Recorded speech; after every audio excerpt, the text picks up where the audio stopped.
Indian സ്വാതന്ത്ര്യ സമര ചരിത്രത്തിലെ സുപ്രധാനമായ ഏടായിരുന്നു സുഭാഷ് ചന്ദ്രബോസിൻ്റെ നേതൃത്വത്തിൽ നടത്തിയിട്ടുള്ള പ്രവർത്തനങ്ങൾ.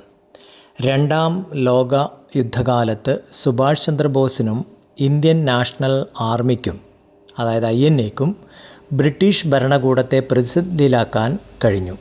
സമർത്ഥിക്കുക. ഇത്തരം ചോദ്യം സാധാരണ ചോദിക്കുന്നതാണ്. അതിന് നമുക്ക് പ്രധാനപ്പെട്ട ആശയങ്ങൾ വരുന്നത്, രണ്ടാം ലോക യുദ്ധകാലത്ത് സിംഗപ്പൂരിലെത്തിയ സുഭാഷ് ചന്ദ്രബോസ് ഇന്ത്യൻ നാഷണൽ ആർമിയുടെ, അതായത് INAയുടെ നേതൃത്വം ഏറ്റെടുത്തു. INAയെ പുനഃസംഘടിപ്പിച്ച അദ്ദേഹം ജപ്പാൻ പട്ടാളത്തോടൊപ്പം ഇന്ത്യയിലേക്ക് മാർച്ച് ചെയ്തു.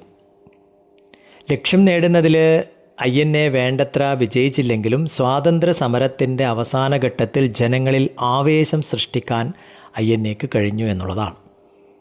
രണ്ടാം ലോക യുദ്ധം അവസാനിച്ചതിനു ശേഷം ബ്രിട്ടീഷുകാർ പിടികൂടിയ INA ഭടന്മാരെ ഡൽഹിയിലെ ചെങ്കോട്ടയിൽ വെച്ച് വിചാരണ ചെയ്തു. യുദ്ധാനന്തര കാലത്ത് ബ്രിട്ടീഷ് ഭരണകൂടം നേരിട്ട ഏറ്റവും വലിയ വെല്ലുവിളിയായിരുന്നു INA ഭടന്മാരുടെ വിചാരണയ്ക്കെതിരെ നടന്ന പ്രക്ഷോഭങ്ങൾ.